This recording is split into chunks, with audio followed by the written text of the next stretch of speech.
How do I get that off my screen? There we go. Got it. All right. Here we go. Well, I am in Orlando, Florida. So it's 3 hours later. I'm over at the shareholders for EXP. So it's been super cool. I've been learning a lot of stuff. Actually, the keynote speaker yesterday was Jay Shetty. You guys know Jay Shetty? Have you ever seen this guy speak? He's like incredible. Just look him up on YouTube. He's all over social media. He's an incredible author, and it was a lot of fun. But anyway, let's get down to really some of the main points I'm pulling out of this thing are really just, I talked to some of you this morning at 9 a.m. and it really is just, you know, with the changing market, we have to continue to just increase what we're doing. You know, you think, you know, just go bigger, go harder, go stronger, go faster. You know, there'll be plenty of time to take it easy later. You know, let's go ahead and really kind of ramp this up and really dial it in because, you know, a year and a half, 2 years from now, build up a great pipeline, build up some money, build up some listings, build up some sales. And, you know, we can always tone it down, you know, but let's really front load this thing. Let's front load the effort and really get cooking on this thing. And just front load it. It'll be much better for everybody. So let's move on with prospecting. That's ultimately kind of where we left off last week. And so we're going to go back to points on prospecting. So the next point that we left off is we must understand why prospecting is difficult at times. Is prospecting easy all the time? Those of you that prospect all the time, the more you do it, the easier it gets, right? But it's not easy all the time. It's not easy all the time. Let me just fix this a little bit. So there are times that it is difficult, but once you understand why it's difficult, then at least it gives you, whoops. Once you understand what, thanks for bearing with me, right? This is a little lesson in versatility. Once you understand why it's difficult, then it's much easier to remain more consistent with the prospecting. If it just gets difficult at times, it's a perfect excuse to quit. Oh, it gets difficult, I'm just gonna quit. This isn't working, I'll just quit. But if you understand, listen, it's gonna have difficulties. You just accept the fact it's gonna have difficulties, it's gonna get hard, it's gonna be challenging, there's gonna be bumps in the road, there's gonna be hurdles, right? You know, Colleen, you're at the doors, is it difficult sometimes? Sure it is. You just accept the fact, okay, it's gonna be difficult. And then this way, when it is difficult, all right, cool, I was expecting this. Like, I was told it was gonna be difficult. This is not a surprise. And I can just get over it and move on. I was anticipating that. So when you know it's gonna be difficult, you can actually anticipate it and move on. So what are some difficulties that can occur and that you can anticipate, that you can then prepare for and quickly get over and move forward? The first difficulty, I don't know how to prospect. I don't know how to prospect. How the hell do I prospect, right? How do I prospect? Well, how do you prospect? How are you gonna prospect? Are you gonna cold call? Are you gonna door knock? Are you gonna call expired listings? Are you gonna work your past clients? Are you gonna contact your center of influence? And if you're gonna contact your center of influence, are you gonna call them? Are you going to do a party for them?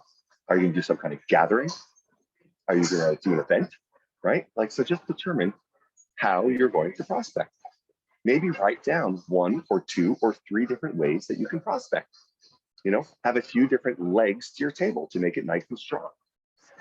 And so you can have some sort of variety to your prospecting.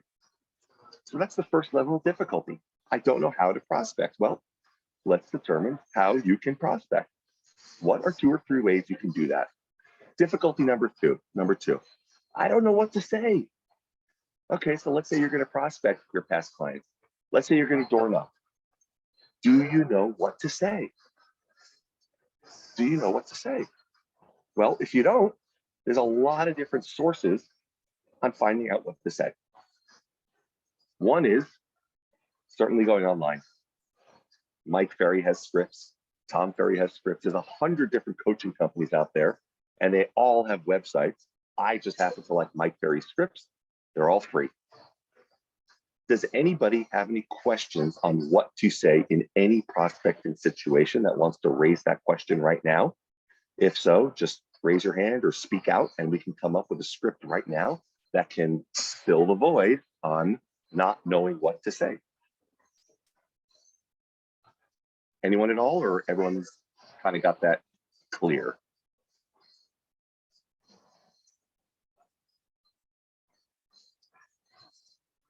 I could say something. Yeah, go ahead. We're door knocking in the Hollywood Riviera.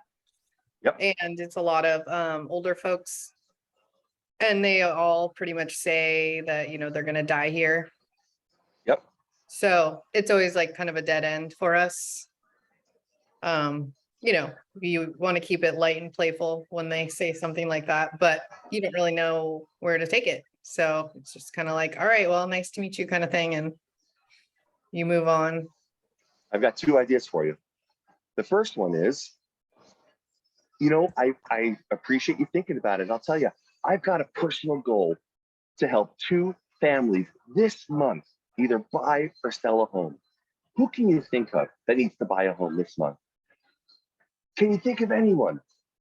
Maybe not just in the neighborhood, maybe a friend of yours, maybe a daughter or a son or a niece or a nephew or a cousin or somebody at church.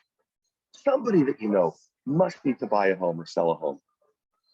Who do you know in your life? Who in your community is thinking about that needs my help?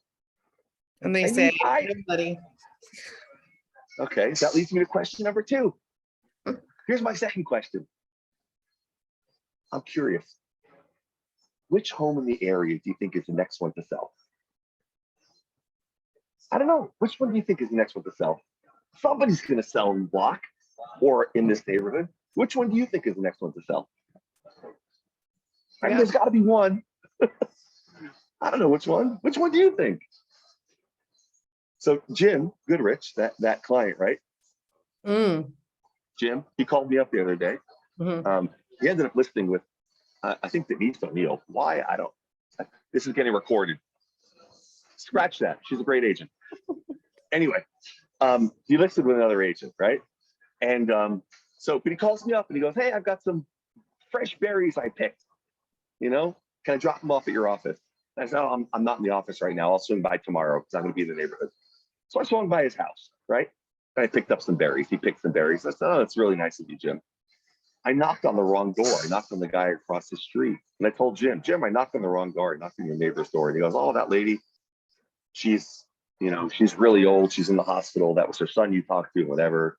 Sounds like that house across the street might be the next one to sell. People know their neighbors. They know what's going on. You know, there's an awareness in the neighborhood. So that could be a great question. You know, our team is using that. Hey, I'm curious, which house in the neighborhood do you think is the next one to sell?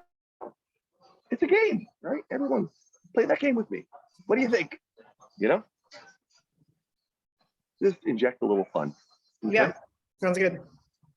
So what other aspect of prospecting can be difficult at times? How about I have unproductive work habits?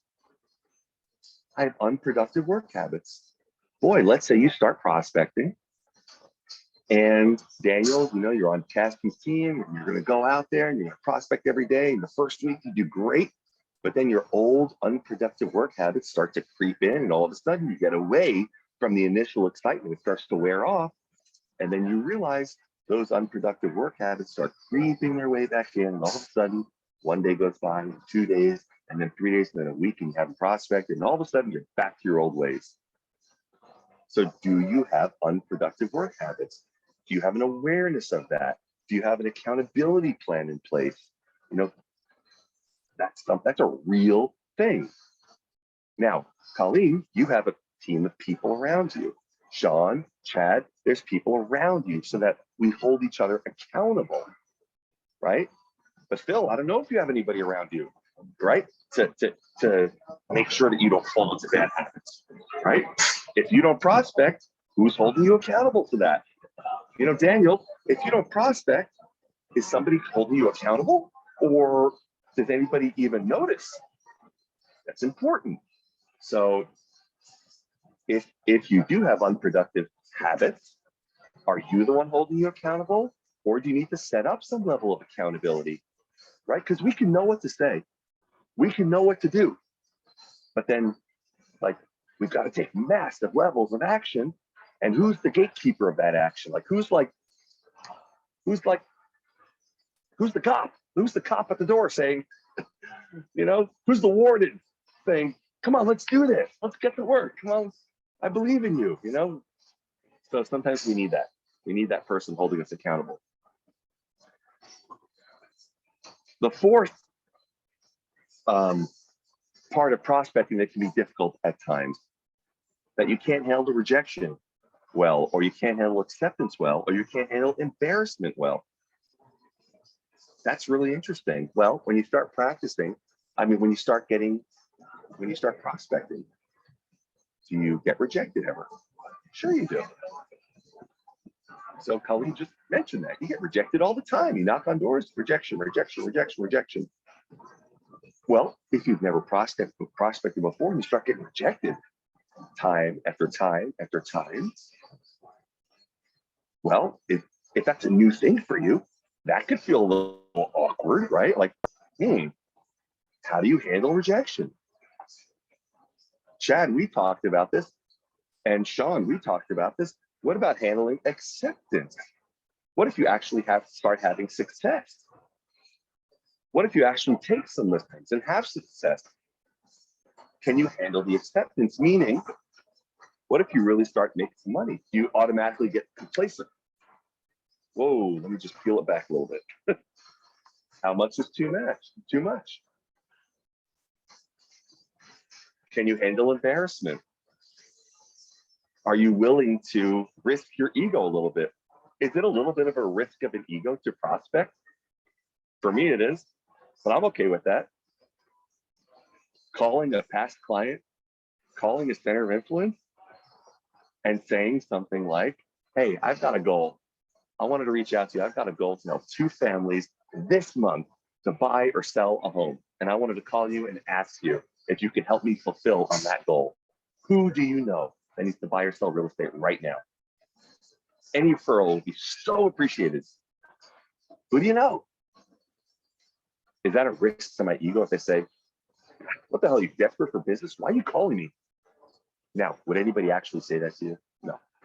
But in your mind, all kinds of wacky shit is going on. It's like, what if they say that to me? Right? What else makes prospecting difficult? Not tracking your numbers. Sean, I have to say, you've become a master at tracking your numbers. A master at tracking your numbers. Tell us about some of the numbers you've tracked. First of all, how long have you been prospecting? How long has it been? About 8 weeks? Yeah, let's see. It's been, you know what? I don't have the weeks exactly, but I can tell you how many hours. I've door knocked a total of 143 hours in the past, 3 months. Something like that. Okay. Sean carries just this little black book. He just starts marking it down every day. There it is, this little black book. So you 143 hours. And what are the numbers? How many doors you knocked on, how many contacts you made? Tell us a little bit more. 3,820 doors. That's breaks down to 1,516 conversations and 41 leads. Some of those, yeah. That's interesting. So, that means 40% of the people are home. Yeah. That's probably kind of crazy. You've knocked on 3,800 doors and 1,400 or 1,500 of them are home. It's like 40%. Kind of cool. Now, are we all as analytical as Sean? You're not terribly analytical. You just chose to write it down. You just make a little mark in your notepad. And you've gotten 41 leads. Now, this is since he started door knocking. As you start taking listings, you're going to be able to now tell how many hours it's going to take you to take a listing. How many leads you're going to have to, develop to take a listing. You're going to be able to track these numbers and then set goals based on those numbers. Now this is still year 1, but after 12 months of doing this, you can then say, okay, let's say, you do 10 deals. Okay. And as your skills improve, but let's say you do 10 deals. And let's say you want to go from 10 to 20. Okay, well, if it took me, X number of contacts to get 10 listings, and I want to do 20 listings, well, logic would have it that I have to double the number of contacts to double the number of listings. All right, good. So I just have to do twice as many contacts per day. But you're getting better. Logic would also have it that you should be able to talk to less people to get listings. So now you can actually track the numbers and see if you can reduce the number of contacts you have to make to take a listing. And you're really kind of almost gamifying the process. So you're trying to take more listings in less contacts, become more efficient, do more efficiently. It's quite fun. But guess what? This is how businesses are run. So tracking numbers becomes real important. What is something else that can make prospecting difficult? How about you're not getting results fast enough? Can it be challenging if you're not getting results fast enough? Sure. Yeah, it can make it kind of brutal. Anybody, like, show of hands, like the prospect that feels like they want results faster? Me? Yeah. Yeah, we always want results faster. One thing I can share with you is that any place worth going to is not necessarily easy to get to. If it was easy, everybody would be there. Our market, you guys got to understand, it's like the holy grail of real estate.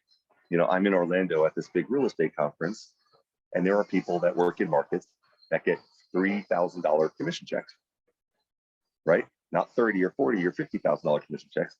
3. They're selling $100,000 homes. They're selling $200,000 homes. So when they hear what our prices are like, they're like, oh my, so what they don't realize, they're like, oh, we would love to sell in your market. What they don't realize is the level of competition in our market. So it requires us as salespeople to really step it up.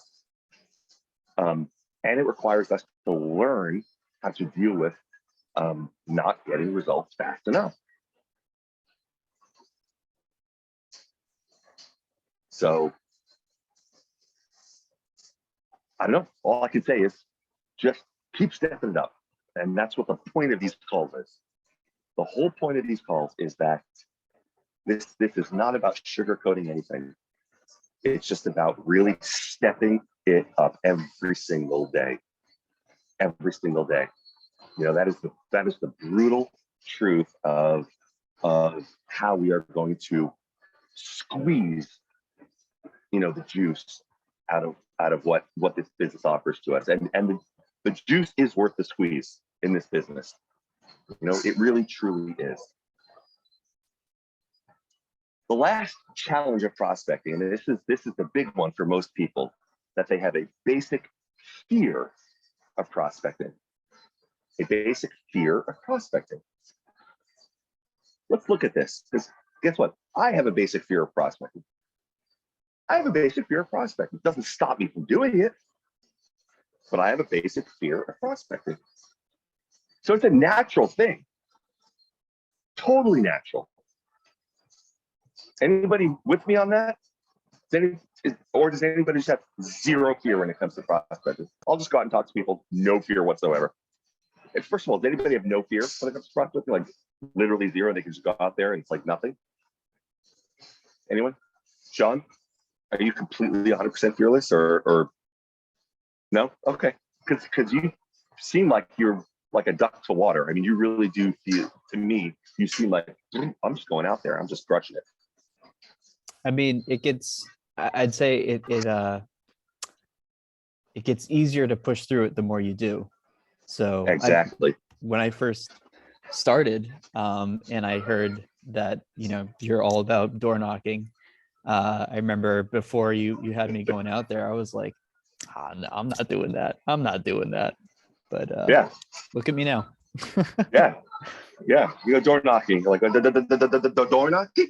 Yeah, exactly. Yeah. And it's what I actually, we talked about this the other day. The fact, I love the fact that when I'm having to prospect, that I get some butterflies in my stomach. It's a good thing.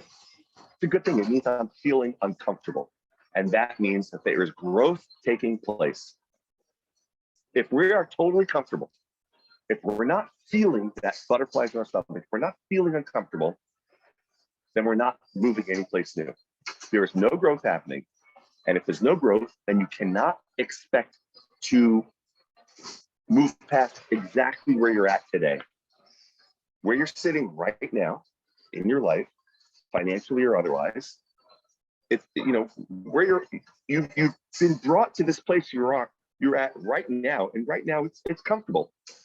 You are where you are. If you want to reach the next level, it takes getting uncomfortable. It takes something bold. It takes getting out of your comfort zone. It takes, doing something beyond what you currently have in your, your current space.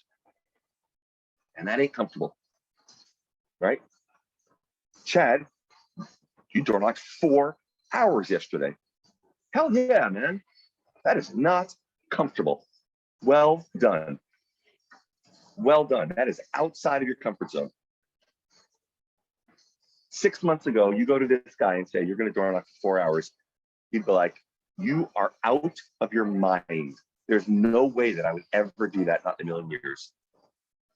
The level of growth that you are going through is like spectacular. That is like just, there's a great book talking about the fear of prospecting. I've mentioned this on previous calls.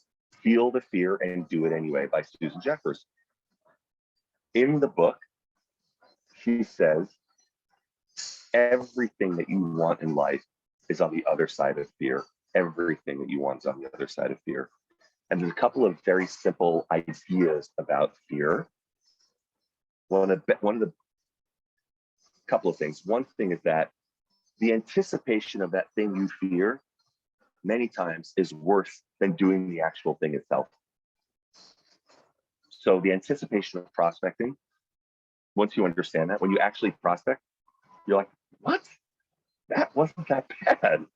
Like, I'm terrified of door knocking on a door. I'm like, wow, that was actually nothing like I expected. In fact, what a nice guy that was. Let me try that again. Oh my God, she was really nice too. Right? That's like the reality. So in that case, one of the best ways to actually get over the fear is to do that thing that you fear the most. It's again, very counterintuitive. But just to take it on head on is the quickest, most efficient way to just have that fear melt away. Take some courage initially, but it melts away. Who's got the time? I can't see a time on my phone right now.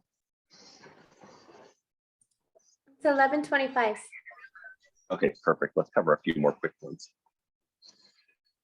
Okay, one other thing in prospecting, and those of you that are prospecting, I think you can attest to this.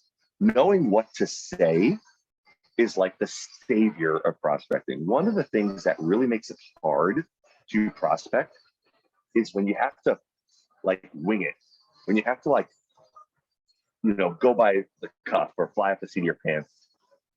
So the sooner that we can memorize and internalize whatever prospecting script you want to use through some sort of practice and some sort of role play, the better chance you will have of actually doing the prospecting. Whatever that script is, it doesn't have to be Mike Ferry's script or my script. It can be your own script, whatever script works for you. Colleen, are you guys using a script when you go out to door knock? A rough script. Okay. Not super formal. Okay. We keep the conversation going as far as, finding details about like how long they live there. If they were to move, where would they move? Mm-hmm. But mostly just creating friendly conversations in the neighborhood and trying to get to know the neighbors. Good. We could Good. do better, but Yeah. I mean, ultimately, you could do better and you will have better results. mhm, Because ultimately what happens is it makes you be viewed as more of a professional when you know what to say and they see you that way.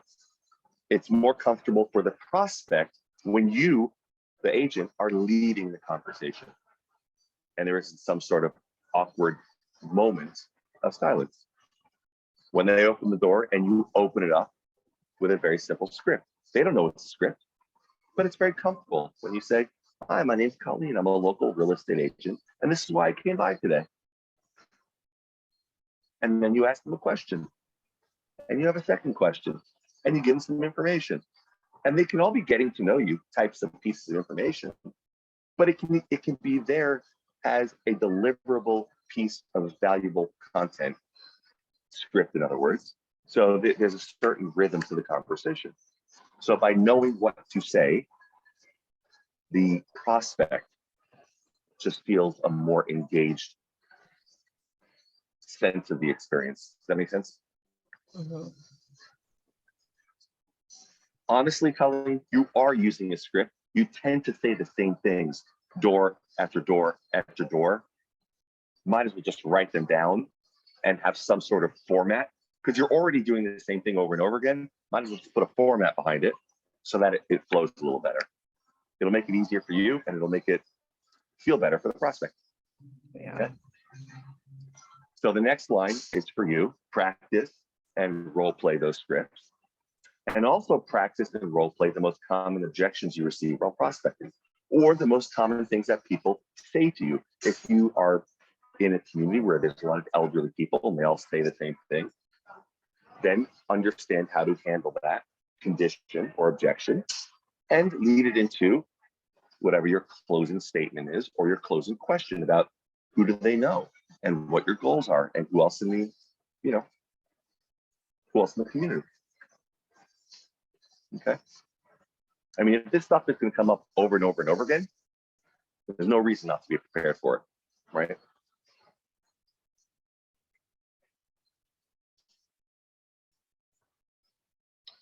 Do you guys ever role play, by the way, Colleen? Is that something you guys do with each other, or do you just go out and prospect? We do not role play, no. Okay. That would be, there are some things that come up. Maybe you'd want to do is after each prospecting session, write down those one or two things that stumped you. Hey, this person said that. I didn't know how to answer. 5 people said this. We seem to be hearing that a lot, right? Yeah, we do that. We kind of, after we leave a door, we kind of reflect and say like, what could we have said? How could we have like kept it flowing? What could we do different next time? So we do, we do analyze the situation and try to get better from there. But as far as formal back and forth role play, we don't do that. Yeah. Well, you know what? It's also okay to role play on prospects. You don't need to, you can role play with each other, or you can role play on live prospects, and potentially get business from your role play partners, which are the people out there in the community. That is a perfectly good role play partner to have because they can actually give you business. Let's not forget the most important prospect are your past clients and your center of influence.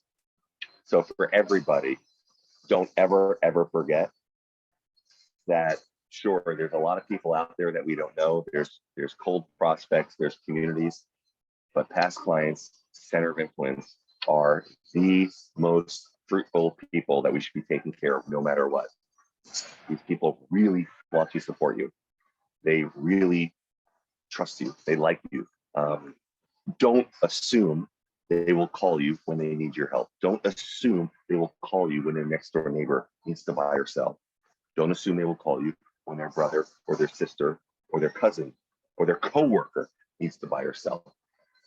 Don't assume that they don't think you're too busy for the business because they see what you're doing on social media.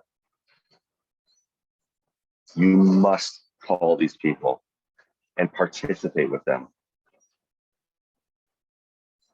don't assume that they will call you, because they won't. Occasionally they will. You must call them. You must call them. So always have available your past client center list, and keep adding to that list. Keep adding to that list. Last point for the day. This is an important one.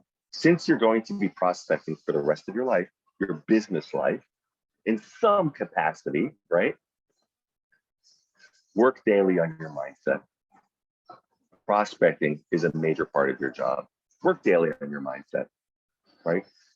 Work daily on your mindset. What are some things that we can do to work on our mindset?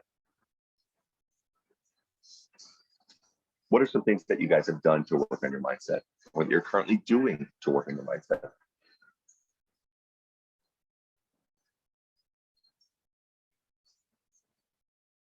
I'll share something that I'm doing. I downloaded an app called Waking Up. It's a meditation app. So sometimes first thing in the morning, sometimes 30 minutes after I wake up, I'll do it's a 10-minute meditation. So awesome for my mindset. And you just turn it on your headset, and it's a guided meditation.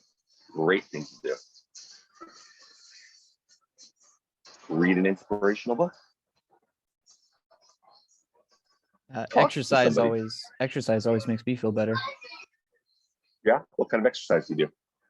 Well, it's all about talking about habits and stuff, trying to get in the habit of doing it more. But like even just doing some like yoga or something in the morning, like really helps me throughout the rest of the day, actually. Mm-hmm. Great. All right, cool. So let's open up the mics a little bit. What are you guys dealing with, if anything, that that you're having some challenges with? Not just about prospecting, but any aspect of your business. Any aspect of your business that that you're struggling with, or that you want to just share with the group that we can support you with, or discuss as a group. Anything at all?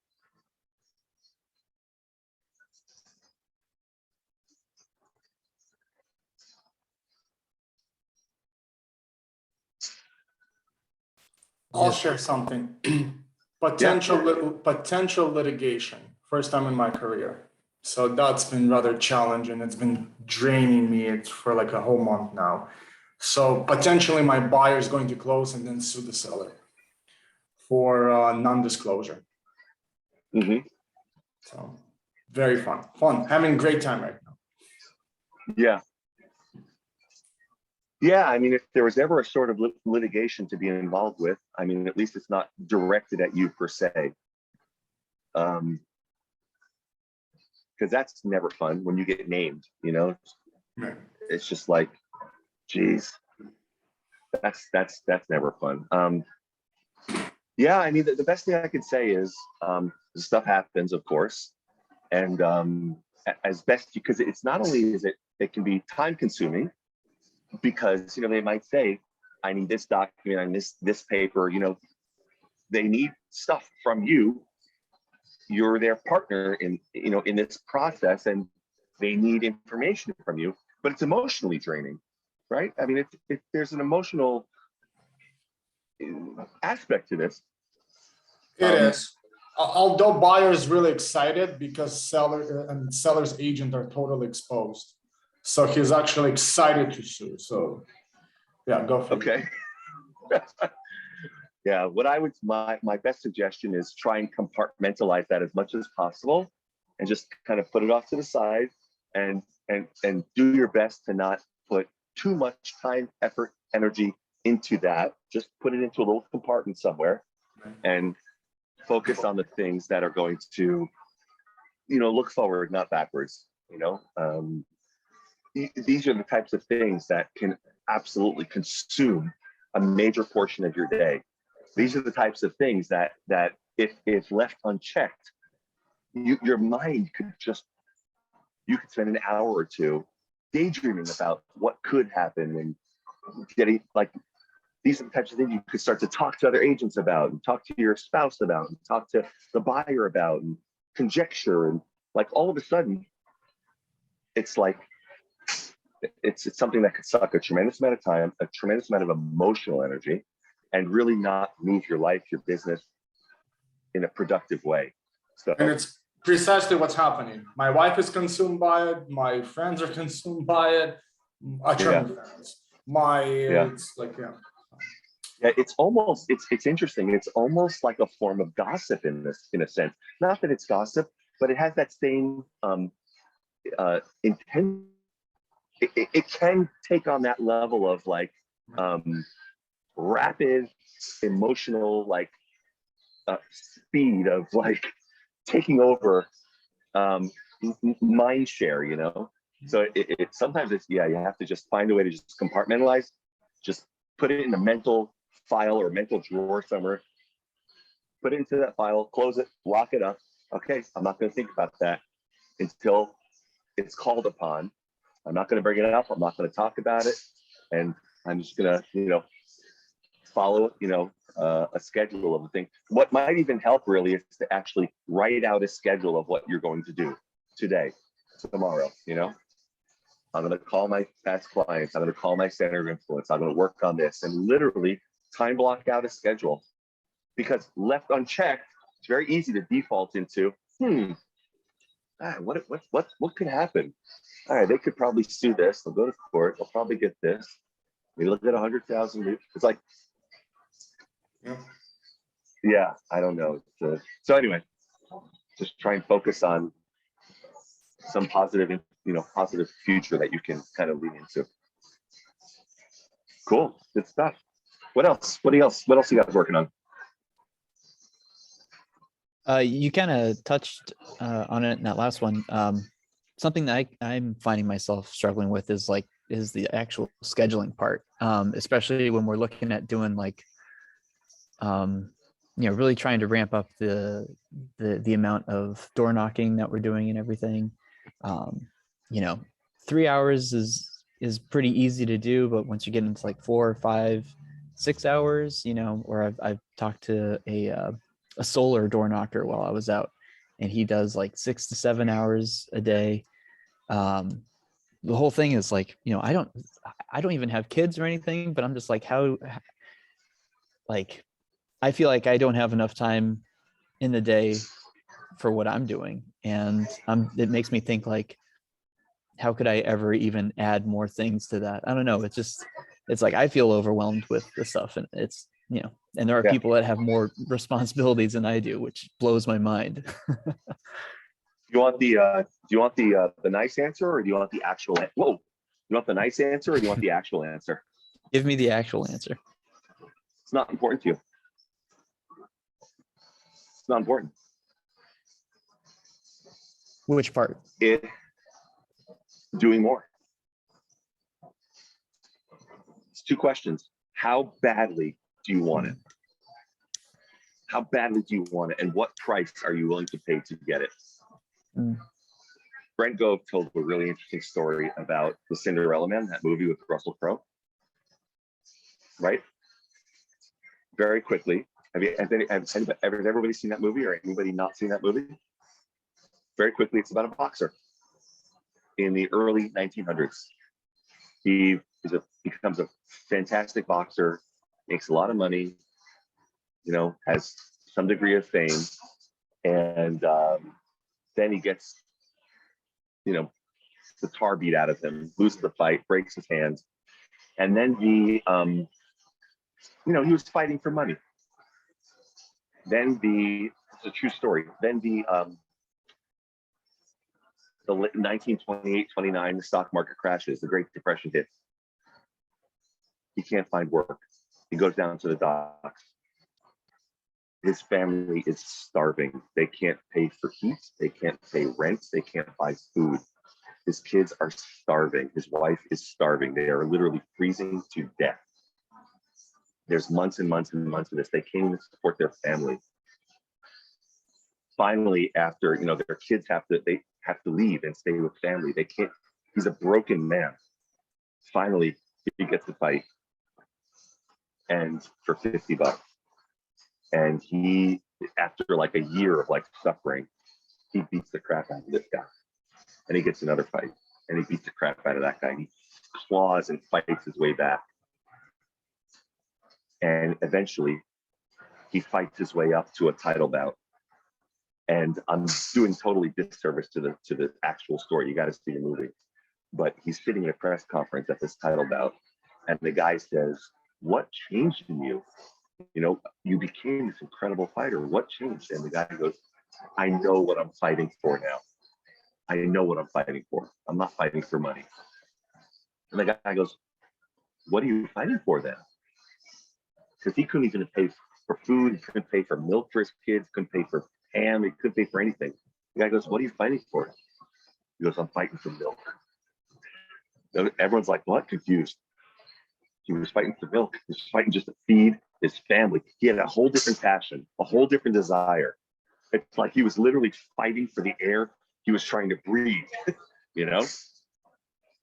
So Sean, if I told you that you can prospect 6 hours a day, every day, Monday through Friday, and if you don't do it every day, you're going to lose your license at the end of the week. Period. End of story. I don't care. There is no ifs, ands, or buts. Your license is gone.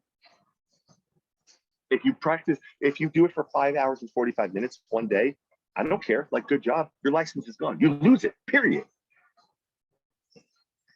Sorry. Are you going to find a way? You have a different level of motivation. So it's, you say, "Oh, I don't have kids," you know. Hey, sometimes when you have kids, your motivation changes, right? So it's, do you listen? Do you need the money? Do you want the money? But do you need it? I guess not. You have a roof over your head. You got a few bucks in the bank. A few. You got some food in the fridge. You're not destitute. So maybe what you have to do is really ask those questions. How badly do I want it? I can do 3 hours. Yeah. It's a little, you know, I've gotten accustomed to that. But how come I can't do 4, 5, 6 every day? The solar guy's doing it. How come I'm not doing it? Well, I'm not doing it for fame and fortune, but maybe I got to find out how I got, like, how do I dig deep? What's my milk? how do I fight for milk? What is that for me?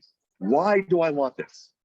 What do I want? You know, Chad and I talked about this, and he's been digging deeper. He's connecting the dots. Why the hell he wants this? And he realized, now I get why I want this. And I know I'm not going to achieve what I want with 3 hours a day. It's not going to happen. So am I going to just die a slow death, or am I going to ramp this up? Because I know what I want.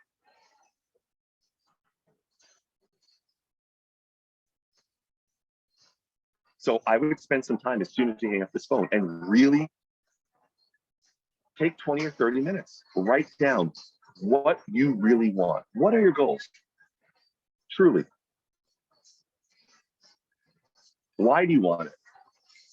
What's that going to do for you? Okay, I want to do X number of deals. I want to make X amount of money. Why?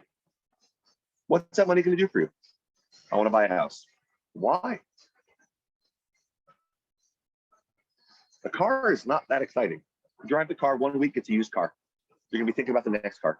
So it's not because you want to drive the next car.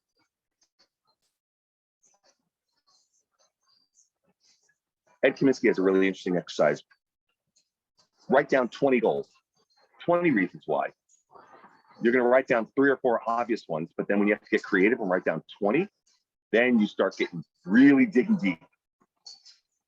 You got to really get creative around 10 or 12 or 13. Write down 20 reasons why you want it.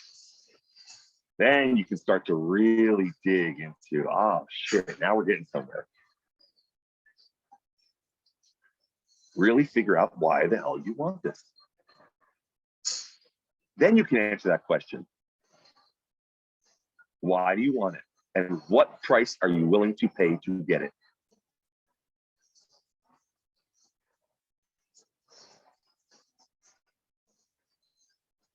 Cool, guys. Anybody else have something they want to bring up? I just wanted to mention quickly. Well, I appreciate what you said about what your why is. I understanding more how critical that is lately. But as far as accountability is concerned, I know it's really important that discipline has been a big part of my schedule. How would you recommend finding that person to keep you accountable if there's not an obvious source for one? And a part two to that is, do you do any role play sessions with your team, or is there somebody a part of our group who regularly does practice role play who others might be able to join in on? We do some role play at 9 a.m. just with the team. But I would say, as far as accountability, Sean, if you're going to do this exercise on why the hell you want this, Chad, I know that you've really determined why you want this. I think anybody that's interested should really write down why you want this. What is your goal? And what price you're willing to pay. In other words, what are some of your standards? Sean, maybe it's easy for you to do 3 hours because that's the goal that I've set for you. I set the minimum standard of 3 hours. I've been saying all along, 3 hours, 3 hours, 3 hours. So what are you doing? 3 hours. Recently, Chad's like, 3 hours ain't gonna cut it. I can see that. I need to do more. So it's coming out of him naturally. Now, Chad would be a great person, Daniel, to say, to hold you accountable.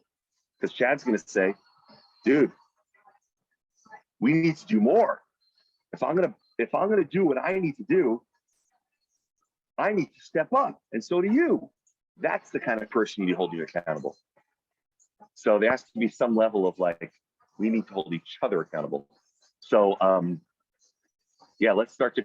I think we can absolutely create some not only accountability but role playing. So you guys, I know you guys are friends, so you guys can connect offline if you want to create some role play.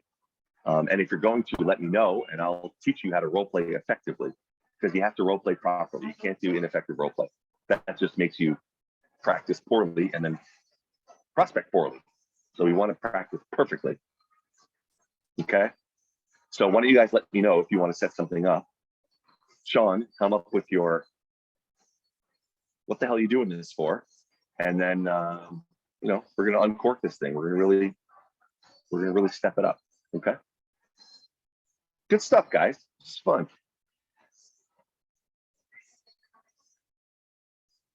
All right, guys. Anybody else? Anything else you want to bring up before we sign off? All right, cool. All right, guys. Thank you for your participation. I appreciate you all joining us this week and for having a little versatility with me. And I'll see you guys next week, all right? All right. Take care, guys. Be well.